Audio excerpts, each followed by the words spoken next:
সাবানের ঠান্ডা গন্ধ, অবিরাম জল পড়ার শব্দ আর স্নান করতে করতে আমার মায়ের খোলা গলায় নিজের মনে গান গেয়ে যাওয়া রবীন্দ্রসঙ্গীত। আমার কাছে রবীন্দ্রনাথ মানে এই সব। আমার কাছে রবীন্দ্রনাথ মানে 25শে বৈশাখের আনন্দ উৎসব নয়, 22শে শ্রাবণের ব্যথাও নয়, জোড়াসাঁকোর ঠাকুরবাড়ি কিংবা বোলপুরের বিশ্বভারতী। আমি আর কোথাও তাকে তেমন করে পাই না যেমন পাই আমার মায়ের খোলা গলার গানে। তবে তাও যেমন তেমন কিংবা যখন তখন নয়। সন্ধ্যায় অন্ধকার ঘনিয়ে আসা শেষ বিকেলে মা যখন অফিস থেকে ফিরে স্নানঘরে শুদ্ধ হতে যান, তখন আমার মা কখনো গান শেখেননি। কেন শেখেননি এমন ভালো গলা? মা বলেন, রবি ঠাকুরের গান তো তানের নয়, প্রাণের। তাই মা যখন কলঘরে তার প্রাণীর গান গাইতে থাকেন, তখন জলের ঝিরিঝিরি শব্দগুলো যেন সহস্র বীণা হয়ে গানের কথাগুলোকে সুরের সঙ্গে একাকার করে দিয়ে আমার শরীরে ঢুকে যায়। আমি বুঝতে পারি এখন আর আমার রক্ষে নেই। আমি এখন আর কিছুই করতে পারবো না, শুধুই শুনে যাওয়া ছাড়া। তাই মা স্নানঘরের দরজা বন্ধ করলে আমি বাইরে থেকে কান পাতি। আমি কিন্তু সব শব্দের অর্থ বুঝি না। সেদিন যেমন মা গাইছিল, যা হারিয়ে যায় তা আগলে বসে রইব কত আর পারিনে রাত জাগতে হে নাথ, ভাবতে অনিবার। এই অনিবার শব্দের অর্থে এসে আমি হোঁচট খেয়েছিলাম। আর আমার মারও বোধহয় সবগুলো কথা জানা না থাকায় ঘুরে ফিরে ওই দুটো লাইনই শুধু গাইছিল। ফলে অর্থ বুঝতে না পারার যন্ত্রণায় আমি ছটফট করছিলাম।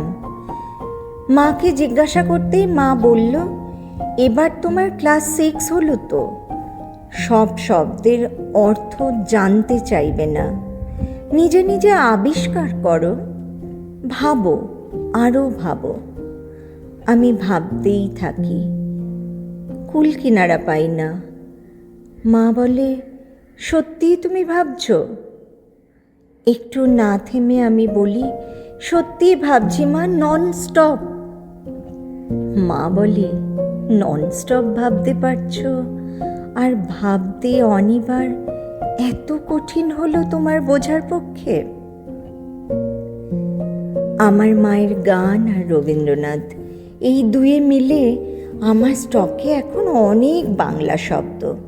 সেই অর্থে রবীন্দ্রনাথ কিন্তু আমার মাস্টার মশাই, এমনকি আমার ডিকশনারিও। রবীন্দ্রনাথ রবীন্দ্রনাথ রবীন্দ্রনাথ রবীন্দ্রনাথ আমার কাছে অনেক কিছু।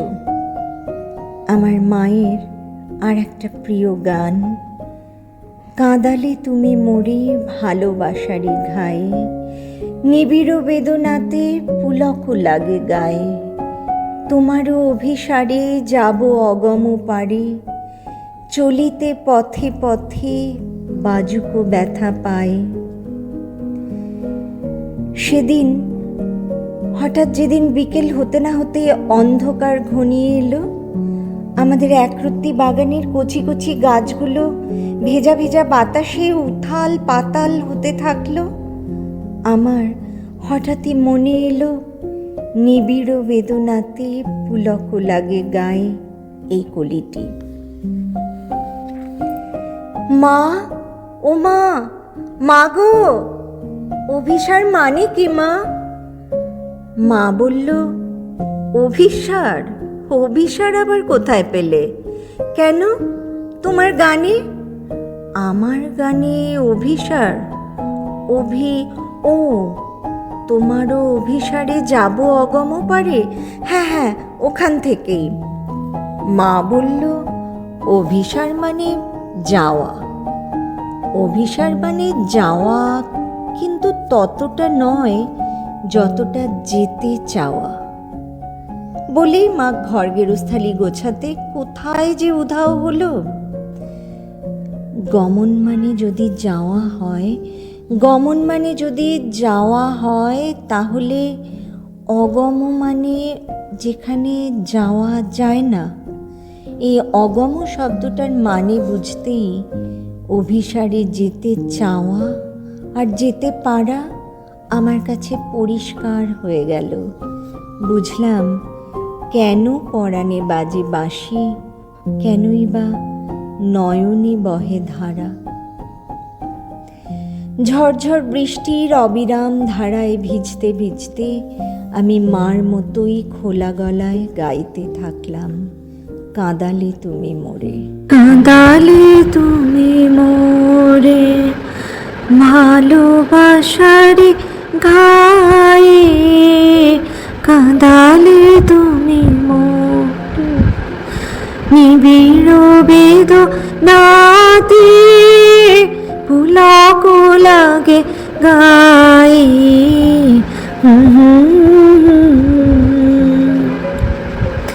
তোমার অভিসারে যাব অগম পারে, চলিতে পথে পথে বাজুক ব্যথা পায়ে।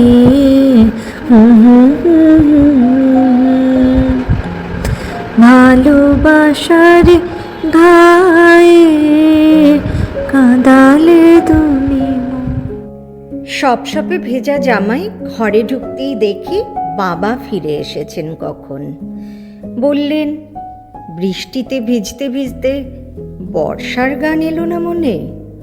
বাবাকে কি করে বোঝাই অভিসার শব্দের মানেটুকু এখন আমি জানি, আজই জেনেছি ভালোবাসার আঘাতে কেমন করে কাঁদা যায়।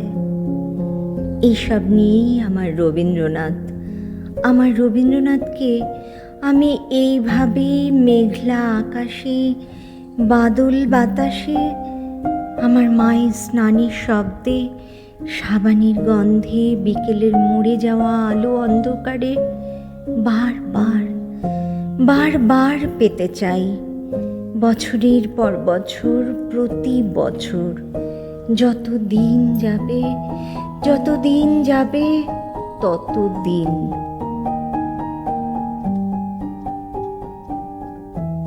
কমলিকার খাতাটা বন্ধ করে শান্তা দিদিমণি এক মুহূর্ত চোখ বন্ধ করে বসে রইলেন। টিচার্স রুমে অন্য দিদিমণিরা এতক্ষণ সকলেই চুপ করে শুনছিলেন। শান্তাদি নীরবতা ভঙ্গ করে বললেন, এবার আপনারা আমায় বলুন আমি কি করব। প্রথাগত লেখা নয় বলে, সাল তারিখ মাসের ক্ষেত নয় বলে আস্ত একটা শূন্য বসিয়ে দেব, নাকি লেখাটার উপযুক্ত মর্যাদার ব্যবস্থা করব? তরুলতা দিদিমণি বলে উঠলেন, এই তো দেওয়াল পত্রিকার লেখা, স্কুলের খাতায় এ ধরনের রচনা আমার মতে অ্যালাউ না করাই উচিত। শান্তা দিদিমণি দৃঢ় স্বরে জানতে চাইলেন, 125তম জন্মজয়ন্তীতে রবীন্দ্রনাথকে জীবনমুখী করে তোলার প্রসঙ্গটা গতকাল আপনিই বলেছিলেন না? তরুলতাদি তবুও হার মানলেন না, বললেন, বলেছিলাম, কিন্তু এখানে জীবনমুখী করে তোলার প্রচেষ্টা কোথায়? এ তো নিছক কাব্য। এইভাবেই দুই দিদিমণিতে কিছুক্ষণ তর্ক চলে।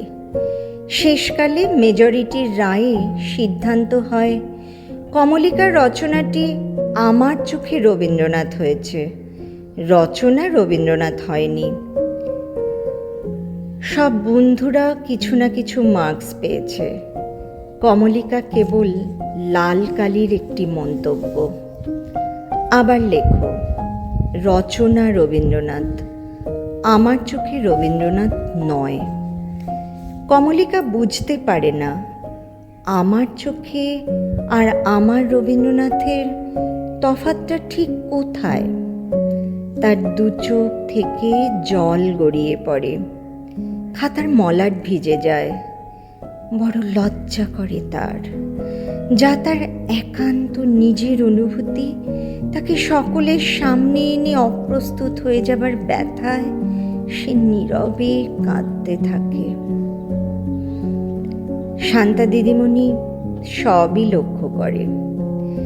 ক্লাস শেষে কমলিকাকে বাইরে ডেকে পিঠে হাত রেখে বলেন, তুমি যেমন করে অভিসার শব্দের অর্থ খুঁজে পেয়েছ, আর কেউ কি তা পেয়েছে? তুমি জানো তুমি এখন কত ধনী? কাঁদছ কেন? কমলিকা আরও একবার বুঝতে পারে কাকে বলে কাঁদালে তুমি মোরে ভালোবাসারই ঘায়ে। ঝেপে আসা চোখের জলকে সে দু চোখের পাতা দিয়ে শক্ত করে তাড়াতাড়ি বন্দি রাখতে চায়।